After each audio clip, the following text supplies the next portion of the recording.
Welcome to the Menopause Map. I'm wondering if you've ever seen yourself in this woman who feels like she has to fix everything at once in her life that she's struggling with. And I want to mention what the 5 floors are so that you'll know what I'm talking about. We have a sleep floor, we have a protein and food floor, we have our strength floor, we have our stress and nervous system floor, and we have our joy floor. And when we're not feeling ourselves in midlife, we may often feel like, wow, we've got to fix everything that's not working, everything that's broken. And you might have seen yourself in that. I want you to know you don't have to do that. You don't have to build all 5. You only need to choose one. And we're going to talk about that today. In case you haven't met me, I'm Jennifer Seven, and this is the Menopause Map, and I am so glad you're here. Most women feel like they have to go after the floor that's the most broken.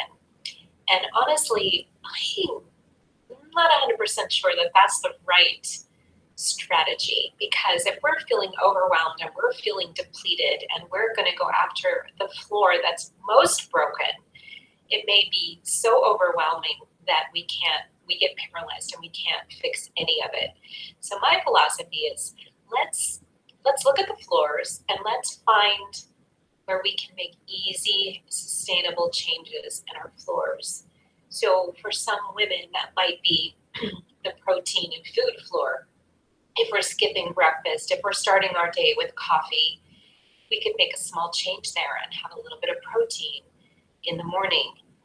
Perhaps substitute some of our other meals for some protein so that we can avoid the crash in the afternoon. And this is going to stabilize our blood sugar. It's going to help us throughout the whole day. And it can be a very small little fix. Now, for a lot of women in midlife, and this has definitely been me, sleep was my most broken floor. And it wasn't going to be an easy fix. I had tried everything. But I often like to start with sleep, because if our sleep's not good, sometimes it's really hard to work on anything else. But it also can be so overwhelming that we can't repair it.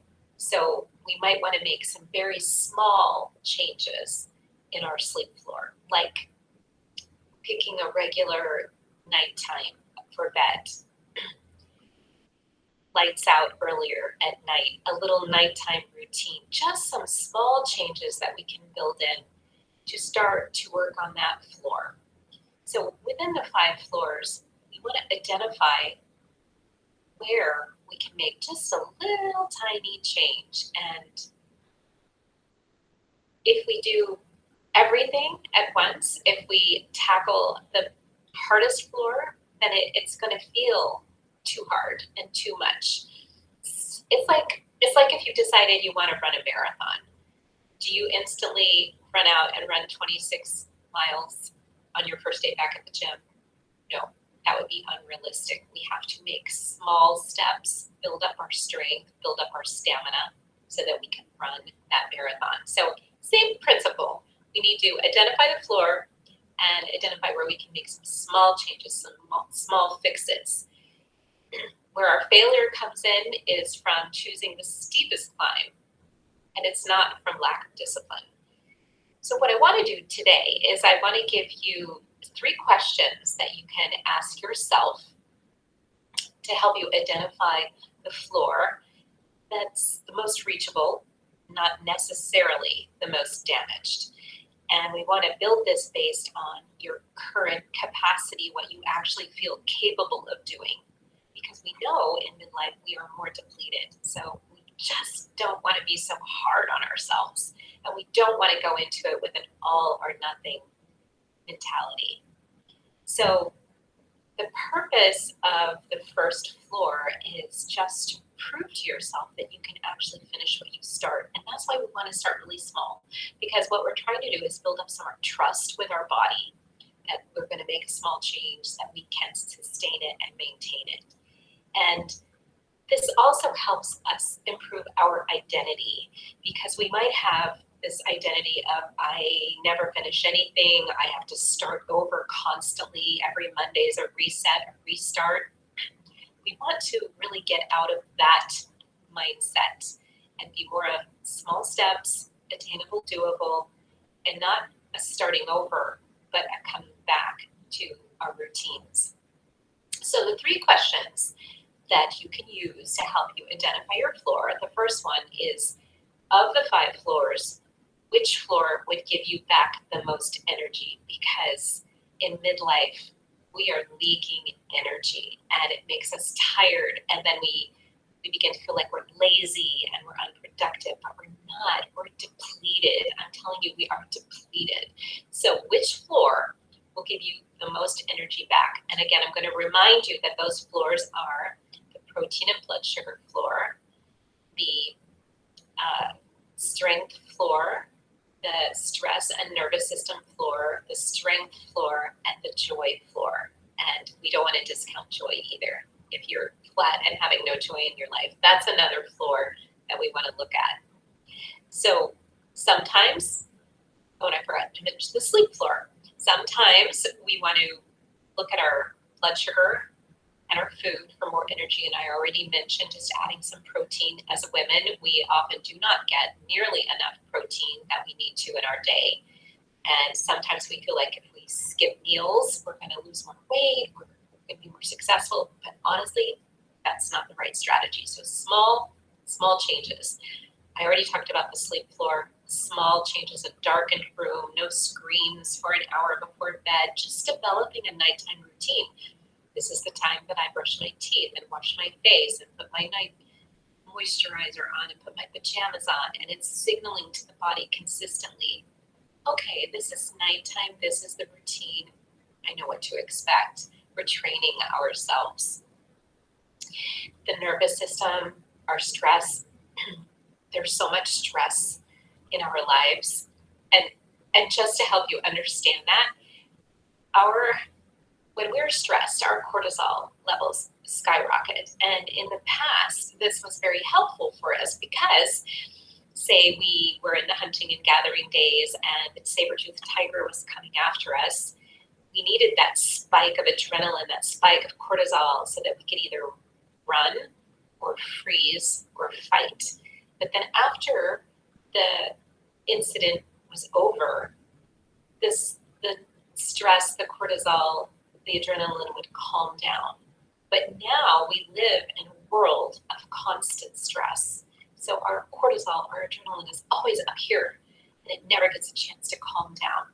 So we have to look for ways, small little ways that we can improve that. And it could be a walk. It could be a little bit of breathing exercises. I love box breathing. So small things that we can do. We've talked about sleep. We've talked about food. We talked about nervous system strength. You may be getting to realize that, wow, getting up and down off the floor is harder. It's harder for me to carry my groceries. I don't have the strength that I had. So that's a signal. Perhaps it's time to look at the strength floor. And again, this doesn't have to be, I'm going to the gym for 5 hours a week. That's a ceiling that's really hard to touch. We want to start with the floor. What small steps can I take? I can do some squats on a chair in my office in between phone calls. I can do some wall push-ups in the shower. Little things that we can bring into our lives. The joy floor. I always like to start with, well, what does bring us joy? We have to sort of identify it first. What are my joy activities? What can I do that brings happiness and joy into my life? And sometimes we're so flat, we're so depleted that we haven't even realized we don't have any joy in our lives. So I like to just have a journal, brainstorm 10 things that give you joy, that are simple and easy. Maybe it's a walk with my dog. Maybe it's an hour in the bathtub by myself with the door locked. Maybe it's a cup of tea and a book to read. And again, a little bit of alone time. Can you tell I like my alone time? Maybe it's going to the bookstore. Maybe it's going to the library. Just little things. Maybe it's looking at a sunrise or a sunset. Small. We want to keep it small. Remember, we have a depleted energy system. We need small steps to start to bring back that energy. So that was which floor would give me the most energy. So we need to identify that. Which floor has a version so small that you can't fail? So it's really easy to do box breathing. So that's something that would be difficult to fail, but can really calm your nervous system, or just 3 deep breaths when you're feeling stressed. Getting up and walking around your desk a few times to get a little movement. So which one for you would have a version so small that you cannot fail? That's where we want to go, because again, we're building that trust with our body again, with our nervous system.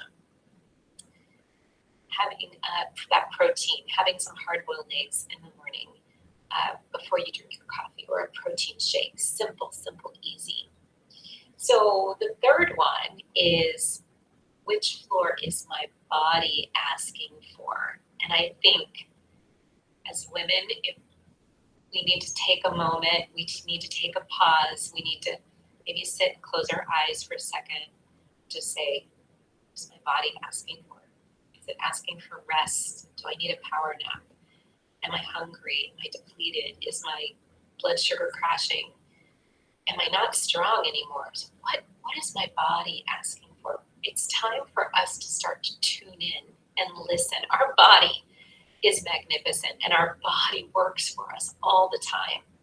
But our body needs us to pay attention and give us what it needs. A depleted body is going to wear out, it's going to break down, and we tend to abuse our bodies. So let's start listening. Let's really start listening. Think about that. What is my body asking for right now? And it could be the joy as well. So remember, joy isn't a reward. We all deserve joy in our lives.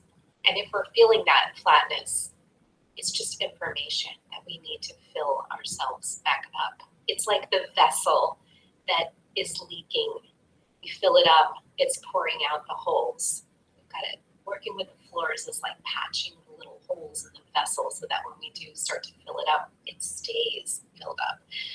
When we were younger, we could get a good night's sleep, replenish our vessel, and go all day long. And then at night, the sleep and the repair would fill our vessel back up. But in midlife, that vessel starts leaking from the very beginning. So we need to work on that. Let's work on those little plugs of our vessel.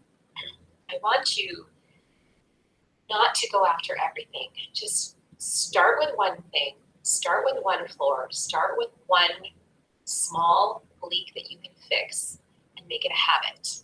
Do it for a week, every day. Don't add in 4 more habits right away. We want to get the routine down. We don't want to add one more thing to overwhelm. We want to get our body trusting us, and then we can move on to the next thing. Let the habit actually become boring, where you don't even have to think about it anymore. Boring means it's part of your foundation now. So build one floor, let it settle, let it cure before you move on. Think, and if you'd like to share, you can share in the comments, what would be your own experience of trying to overhaul everything? It's kind of like New Year's. We enjoy and indulge a lot from Halloween through Christmas. I've seen it a million times in my weight loss practice. It's like, oh, I'll start over in January. And come January, you have all these amazing goals. I'm going to go to the gym. I'm going to lose 10 pounds. I'm going to have a new look. I'm going to finish all these projects that I never got to. I'm going to go travel. I don't know. We always have this big New Year's resolution list. And then what happens is, because we have such a big list, it's impossible to make it all happen. And we quit. We give up because it was too big. It was too big. So we've all done that, I think. I know I sure have done that. And the gyms, the fitness centers, they actually count on it because everybody joins January 1st, and then like 2 weeks later, the gyms are empty again because everybody gives up because the goal was too big. So let's start small. and make it attainable. One floor at a time. Our goal is to create lasting change, not the flash in the pan. So my challenge to you is to choose one floor this week. I also want you to know if you're having trouble identifying your floors and where your leaks are, to take my Menopause Map assessment. It's free, it's quick, it's easy. It walks you through the 5 floors. It helps you find out which floors are strong and which ones are really leaking. So take that. I'll drop the link into the comments, into the show notes. That's a wonderful place to start.